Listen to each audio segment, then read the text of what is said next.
하나님 말씀 함께 보겠습니다. 하나님 말씀은 마태복음 14장 22절부터 36절 말씀입니다.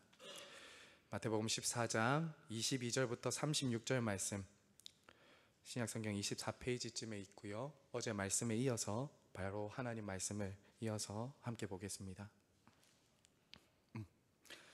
한 절씩 하나님 말씀을 교독하겠습니다.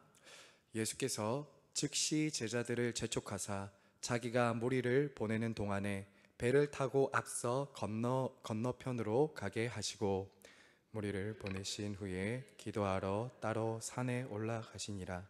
저물매 거기 혼자 계시더니 배가 이미 육지에서 술이나 떠나서 바람이 거스름으로 물결로 말미암아 고난을 당하더라. 밤 사경에 예수께서 바다 위로 걸어서 제자들에게 오시니 제자들이 그가 바다 위로 걸어오심을 보고 놀라 유령이라 하며 무서워하여 소리 지르거늘 예수께서 즉시 이르시되 안심하라, 나니 두려워하지 말라. 베드로가 대답하여 이르되 주여, 만일 주님이시거든 나를 명하사 무리로 오라 하소서 하니 오라 하시니 베드로가 배에서 내려 무리로 걸어서 예수께로 가되 바람을 보고 무서워 빠져가는지라 소리질러 이르되 주여, 나를 구원하소서 하니 예수께서 즉시 손을 내밀어 그를 붙잡으시며 이르시되 믿음이 작은 자여 왜 의심하느냐 하시고 배에 함께 오르매 바람이 그치는지라. 배에 있는 사람들이 예수께 절하며 이르되 진실로 하나님의 아들이로소이다 하더라. 그들이 건너가 게네사렛 땅에 이르니 그곳 사람들이 예수이신 줄 알고 그 근방에 두루 통지하여 모든 병자를 예수께 데리고 와. 함께 읽겠습니다. 다만 예수의 옷에라도 되게 하시기를 간구하니 손을 대는 자는 다 나음을 얻으니라. 아멘. 네, 어제 말씀에 이어서 오늘 예수님께서 무리로 걸어오시는 이 사건도 우리에게 아주 잘 알려진 사건입니다. 예수님은 이제 오병이어 사건 이후에 즉시 제자들을 재촉하셔서 배를 타고 건너편으로 가게 하셨습니다. 그리고 모였던 모든 그 많은 군중들을 다 흩어 보내셨습니다. 예수님께서 왜 그처럼 많은 사람들이 모이고 또 그렇게 모인 제자들을 왜 신속하게 떠나 보내셨을까요? 오늘 말씀에는 나오지 않지만 요한복음에는 이렇게 말하고 있습니다. 요한복음 6장 14절부터 이렇게 말합니다. 사람들이 예수께서 행하신 이 표적을 보고 말하되 이는 참으로 세상에 오실 그 선지자라 하더라. 그러므로 예수께서 그들이 와서 자기를 억지로 붙들어 임금으로 삼으시는 줄 아시고 다시 혼자 산으로 떠나 가시니라. 예수님은 떡을 먹은 이후에 사람들이 보인 그 반응 때문에 그들을 떠나보내야 했습니다. 사람들은 예수님의 놀라운 기적을 보고 그들이 배부르게 되자 예수님을 임금으로 삼으려고 했던 것이죠. 이들은 예수님을 자신들의 가난, 질병으로 구해줄 메시아로 물질적이고 정치적인 자신들의 이상적인 국가를 세워줄 이 왕으로 기대했던 것입니다. 그래서 주님은 오병이어 사건의 참된 의미를 알지 못하고 여전히 육신의 필요와 이 먹을 것에만 집중하고 있는 그 군중들을 흩어 보내셔야 했던 것이죠. 그리고 주님은 그런 군중들의 분위기와 환호 속에서 그 영향을 받고 있는 이 제자들도 속히 그곳을 떠나게 하신 것입니다. 여러분, 오늘 말씀 22절에 보시면 즉시 제자들을 재촉하사 이렇게 되어 있습니다. 이 재촉하사의 원어의 뜻은 억지로 시키다, 강요하다라는 뜻입니다. 예수님이 굉장히 지금 강한 의지를 가지고 이 제자들을 떠나보내시고 계신 것이죠. 이런 것을 볼 때 제자들도 어느 정도는 그 군중들의 분위기와 이 열광 속에서 영향을 받고 있었다라는 것을 알 수 있습니다. 어떻게 보면 그곳에 이제 부흥이라고 자신들이 말하는 그 사람들이 막 모여드니까 이제 자신들은 그 열광에 빠져서 자신들을 따르는 그 무리의 영향을 받고 있었던 것이죠. 하지만 예수님은 어떻습니까? 그처럼 많은 사람들의 왕이 되거나 그들의 추앙 환호, 우상숭배에는 관심이 없었습니다. 인간들처럼 어쩌면 그런 놀라운 일을 한 이후에 우쭐할 수도 있고 또 자신에게 영광을 돌리면서 스스로 교만해질 수도 있는데, 예수님은 어떻게 하십니까? 제자들을 모두 보내고 사람들을 모두 흩어보내신 후에 홀로 산에 기도하러 가십니다. 주님은 수많은 사람들의 시선과 열광이 머무는 곳보다 하나님 아버지와의 교제를 더욱 원하셨던 것이죠. 아마 이날도 예수님은 홀로 산에 올라가셔서 밤이 깊도록, 밤이 새도록 주님 하나님과 기도하시면서 자신이 지셔야 할 그 십자가, 그 고난의 길을 하나님으로부터 확인하고 순종하기 위해서 이 기도의 자리로 나아갔을 것입니다. 그런데 성도 여러분, 예수님께서 이렇게 기도하시는 동안에 이 제자들에게 어떤 일이 일어납니까? 24절 한번 보십시오.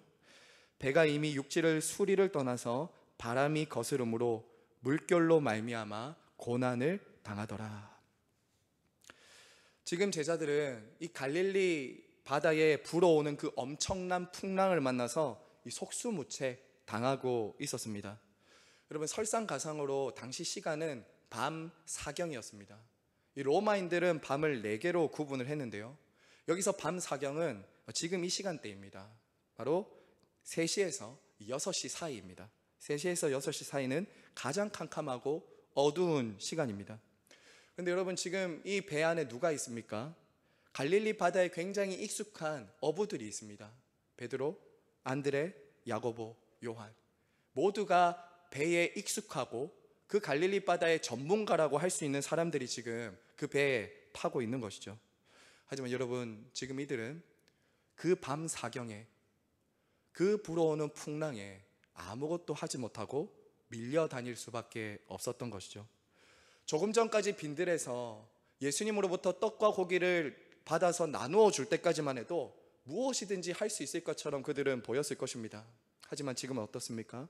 그 캄캄한 바다라는 절망 가운데, 스스로는 아무것도 할 수 없는 그 무능력한 가운데 바람 속에서 이리저리 흔들리며 두려움과 절망만이 그 배에 가득했습니다.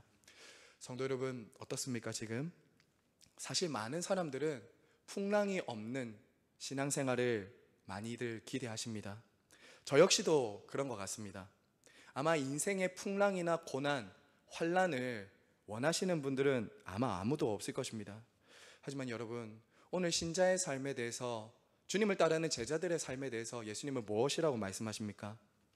그 길이 결코 순풍만, 아무런 문제가 없는 그런 길이 아니다라는 것을 보여주는 것이죠. 예수님을 믿고 따라가는 삶에도 예기치 않는 풍랑과 바람, 위기가 찾아올 때가 있다라는 것입니다. 심지어는 지금 제자들 어떻습니까? 예수님이 가라고 하셔서 간 길이지 않습니까? 예수님이 가자고 해서 간 그 길에도 고난과 어려움을 만날 때가 있더라라는 것이죠.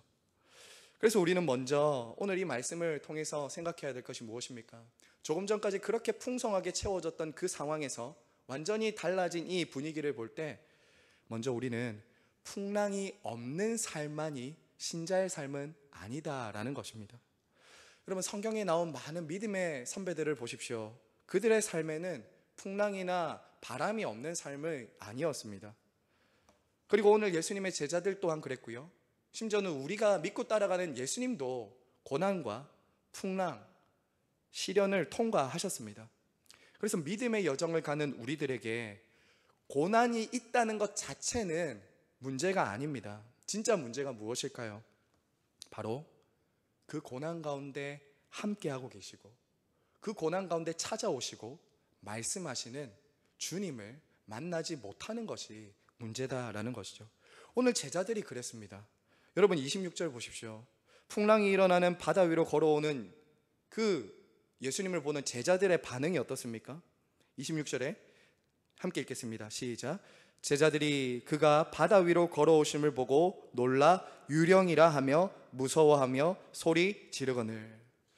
당시 바다는 유대인들에게 그야말로 무서운 존재였습니다. 바다는 악한 영들이 거처하는 거주지로 인식을 했었습니다. 그러니까 당연히 캄캄한 밤에 뭐 흰 옷을 입었는지는 모르겠지만, 예수님 어떤 옷을 입으셨는지 모르겠지만, 밤에 물 위로 걸어오는 그 주님을 보고는 유령이라고 생각을 할 수 있었을 것입니다. 하지만 여러분, 예수님은 그렇게 두려워 놀라는 제자들에게 어떻게 말씀하십니까? 27절입니다. 예수께서 즉시 이르시되 안심하라, 나니 두려워하지 말라. 우리 한번 같이 읽을까요? 시작. 예수께서 즉시 이르시되 안심하라, 나니 두려워하지 말라. 예수님은 두려워 무서워하고 있는 그 제자들에게 즉시 그들을 안심시키시면서, 나다, 두려워하지 말라, 귀신이 아니라 너희들이 믿고 따르는 나 주님이다 라는 것을 말씀하셨죠. 여기서 이 나니라는 이 말은요, 구약에서 하나님이 자신을 가리킬 때 여호와, 나 이렇게 할 때 가리켰던 그 표현입니다. 지금 예수님은 나니, 나는 여호와 하나님이다 라는 것을 그 물 위를 걸어오시면서 말씀하시는 것이죠. 예수님은 이제 신적인 권위를 가지고 자연, 풍랑과 바람을 다스리는 하나님임을 지금 이 말씀, 이 상황을 통해서 보여주시는 것이죠. 그리고 여러분 33절 보십시오. 예수님이 배에 올라타시자 언제 그랬냐는 듯이 풍랑이 잠잠해집니다. 그리고 그 모습을 보고는 제자들은 예수님께 절하면서 진실로 하나님의 아들입니다 라고 엎드려 경배했습니다. 예수님은 지금 바로 당신이 바람과 온 세상을 창조하시고 다스리는 하나님의 아들, 우리 인생에 일어나는 모든 풍랑과 문제를 다스리시는 하나님의 아들이심을 말씀해 주고 계신 것이죠. 주 안에서 사랑하는 성도 여러분, 우리 인생에 불어오는 풍랑, 바람, 문제와 시련이 찾아올 때 승리할 수 있는 비결이 여기 있습니다. 우리의 모든 문제와 상황을 다스리시는 예수님을 믿고 신뢰하는 것입니다. 단순히 풍랑을 만나지 않게 해주시고 단순히 문제를 없애주시는 예수님이 아니라, 여전히 내 삶에 풍랑이 일어나고 있고 바람이 불고 있지만 그 모든 상황 가운데서 다스리고 계시고 그 모든 문제를 딛고 서 계시는 주님을 바라보는 것, 이것이 믿음이다라는 것이죠.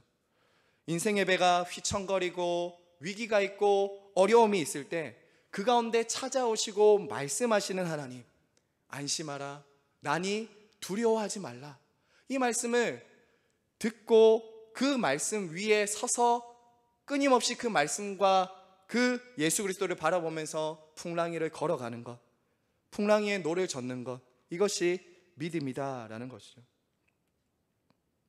우리에게는 풍랑이 문제일 수 있지만 하나님의 아들 예수님께는 그 어떤 큰 문제도 하찮은 것이 된다라는 것, 저와 여러분은 기억해야 하는 것이죠.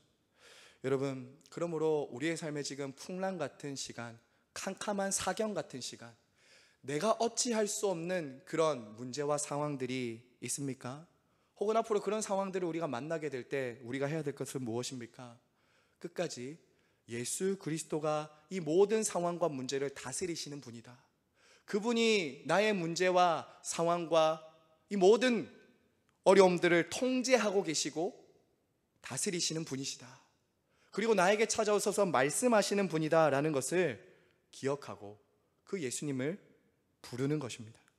온 세상을 만드시고 다스리신 예수님, 내가 믿는 예수님이 이 세상의 수많은 사람들 중에 나의 삶을 주관하시고 관여하시고 다스리고 계신다.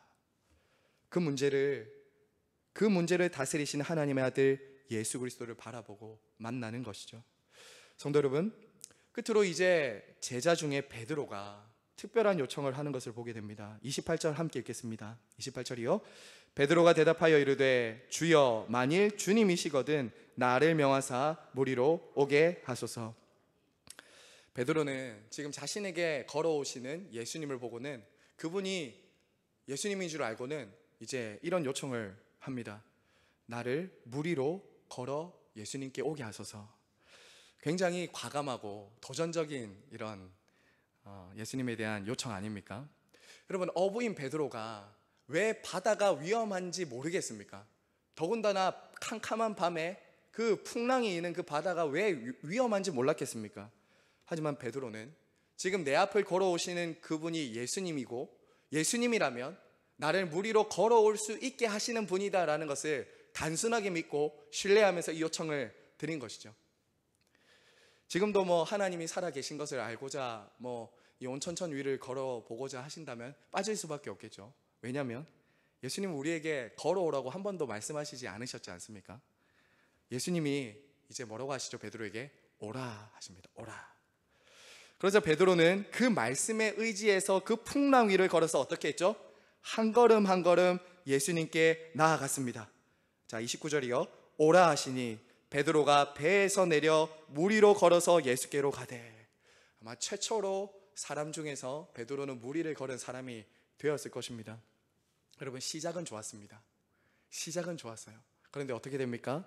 베드로가 바람과 풍랑을 보고는 두려움에 사로잡혀서 바다에 빠지기 시작했습니다. 여러분, 30절입니다. 바람을 보고 무서워 빠져가는지라. 시작은 좋았습니다. 그가 물 위를 잘 걸어갔고 예수님의 말씀 위를 걸어갔습니다.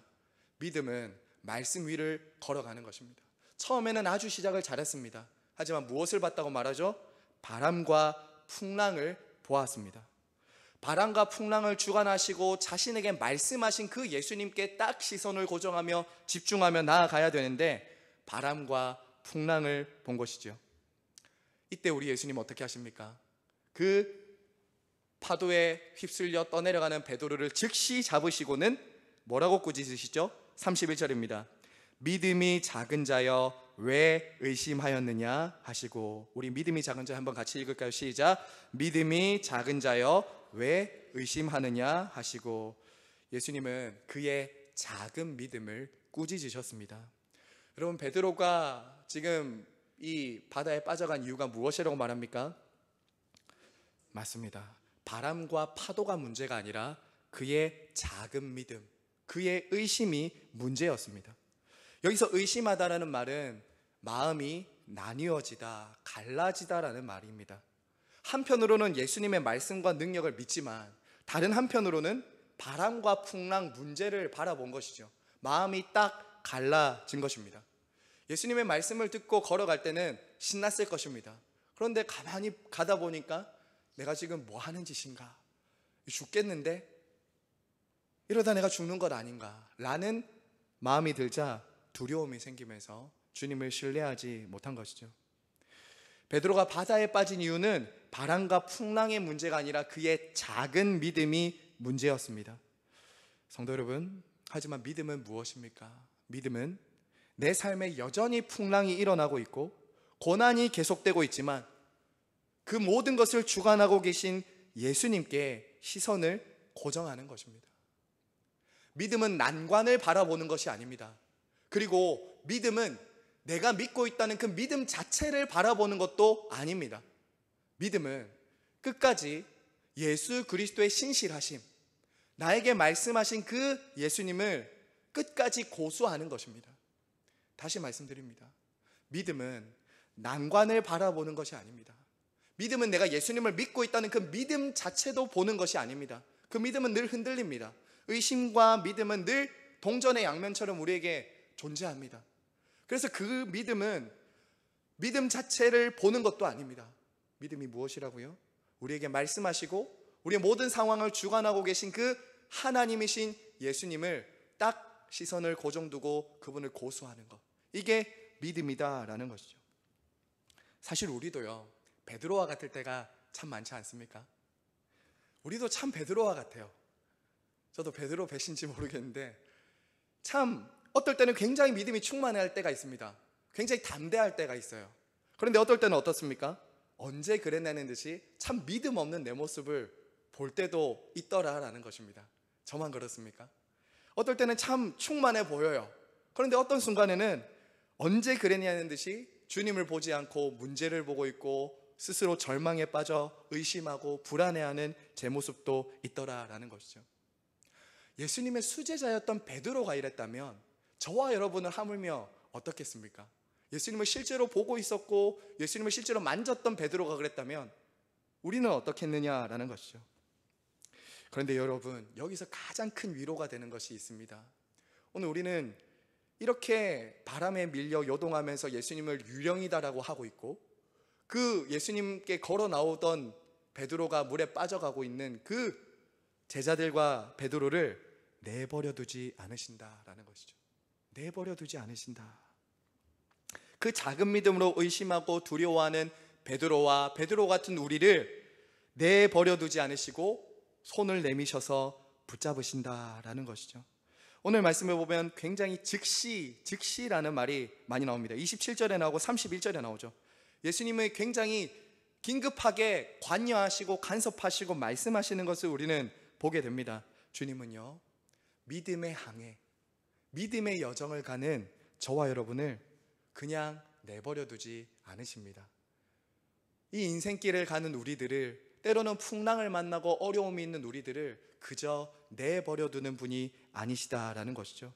의심하며 두려운 절망의 파도에 휩싸여서 갈 때, 때로는 약한 믿음일지라도, 작은 믿음일지라도 베드로가 어떻게 했죠? 지금 주여 나를 도우소서, 주여 나를 구원하소서 라고 소리를 질러 예수님을 부를 때 예수님 어떻게 하셨어요? 그 손을 잡아주신다고요. 사랑하는 성도 여러분, 우리 인생의 고난과 풍랑을 통과하면서 우리 삶에 너무나도 분명하게 역사하시는 주님을 경험하면서 우리는 이 인생의 항해를 계속할 수 있는 것이죠. 성도 여러분, 그래서 궁극적으로 우리 예수님이 가르쳐 주시고자 하시는 것이 무엇일까요? 이 말씀을 통해서 바로 당신이 하나님의 아들, 하나님 자신이라는 것을 알려주시는 것이죠. 여러분, 32절과 33절을 같이 한번 읽겠습니다. 시작. 배에 함께 오름에 바람이 그치는지라 배에 있는 사람들이 예수께 절하며 이르되 진실로 하나님의 아들이로 소이다 하니라. 아멘. 여러분, 예수님은 지금 무엇을 가르쳐 주는 겁니까? 예수님은 단순히 조금 전까지 그 오병이어 사건을 통해 보여주었듯이 이 배고픈 이들을 먹여주고 그들을 그저 도와주는 이스라엘의 임금, 선지자 정도가 아니라 온 세상과 자연과 만물을 다스리시는 하나님이심을 그들에게 알려주기를 원했던 것이죠. 주 안에서 사랑하는 성도 여러분, 인생의 고난과 풍랑을 통과하면서 우리가 놓치지 말아야 될 것이 여기 있습니다. 바로 예수님이 누구신가 하는 것입니다. 단순히 나의 문제를 해결해 주시고 기도 응답을 받는 것, 고난이 지나가는 것을 우리는 원합니다. 신속하게 그 바람과 풍랑이 없어지는 것만 원해요. 하지만 예수님이 누구신지는 경험하지 못하고 그냥 지나갈 때가 있다라는 것이죠. 우리는 이 고난과 인생의 풍랑을 지나면서 무엇을 경험해야 됩니까? 바로 예수님을 더 알아가야 되는 거예요. 그저 바람과 풍랑이 지나가서 내가 원하는 곳까지 가는 것이 우리의 목적으로 지금까지 살았다면, 그것을 도와주시는 예수님으로만 그냥 알았다면, 그것이 아니라 그 바람과 풍랑을 다스리시며 내 인생을 붙잡으시고 찾아오시는 그분이 살아계신 하나님이시구나, 그분이 나를 포기하지 않는구나 라는 것을 기억하면서, 그걸 경험하면서 항해를 해나가는 것이죠. 온 세상을 만드시고 다스리시는 하나님이 이 티끌 같은 나의 삶 또한 관여하고 계시는구나, 내 삶에 말씀하시는구나, 나를 붙잡으시는구나, 내가 무엇이기에 나를 이토록 사랑하시는가 라는 것을 경험하면서 진실로 그는 하나님의 아들이로소이다 예배하며 경배하며 이 항해를 가는 것, 그 주님을 더 알아가는 것, 이것이 바로 우리 인생의 풍랑에 주는 교훈이다라는 것이죠. 이것이 바로 우리의 삶에 찾아오는 고난도 낭비하지 않는 것입니다. 성도 여러분, 말씀을 맺겠습니다. 우리의 신앙생활은 풍랑이 없는 삶이 아니라 풍랑 중에도 나를 찾아오시고 말씀하시고 붙드시는 예수님을 경험하는 삶입니다. 믿음으로 걷는 우리의 삶에도 풍랑이 있고 고난이 있을 수 있습니다. 우리에게 의심과 두려움이 생길 때가 있다고요. 하지만 그 상황 속에서도 여전히 우리에게 찾아오시고 붙드시는 주님이 있기 때문에 우리는 끝까지 가게 될 것입니다. 저는요, 마태복음에는 나와 있지 않지만 이 사건 이후에 바로 예수님이 예수님과 제자들이 마지막의 장면을 보고 굉장히 은혜가 됐습니다. 여러분, 요한복음 한번 찾아보겠습니다. 요한복음 6장 21절입니다. 조금만 성경을 넘기셔서요. 요한복음 6장 21절에 보면 오늘 이 사건 이어서 한 구절이 나오는데 저는 이 말씀이 참 위로가 되었습니다. 6장 21절입니다. 같이 한번 읽겠습니다. 시작. 이에 기뻐서 배로 영접하니 배는 곧 그들이 가려던 땅에 이르렀더라. 아멘. 성도 여러분, 저는 이 말씀을 묵상하면서 이런 마음이 들었어요. 그래, 맞아. 우리 인생의 여정은 풍랑이 있지만 여전히 그 풍랑 중에도 나를 붙드시고 나의 인생의 배의 항해의 주인이 되시는 예수님이 나와 함께 하시니 끝까지 나는 목적지에 이르게 될 거야. 나는 끝까지 목적지에 이르게 될 거야. 그들이 가려던 땅에 이르렀더라. 사랑하는 여러분, 오늘 이 새벽에 우리 인생의 항해의 주인이 되시고 우리 인생의 모든 풍랑과 바다를 주관하고 계시며 우리에게 당신이 하나님이심을 알려주시고 가르쳐주시고 또 우리의 인생에 나 스스로는 해결할 수 없는 그 바람과 풍랑이실 때는 찾아오셔서 붙드시고 말씀하시는 그 주님께 여러분 기도하시며 그분의 이름을 부르실 때 우리 주님이 나와 함께 하심을 경험하게 될 줄로 믿습니다. 함께 기도하겠습니다. 이 시간 찬양 하나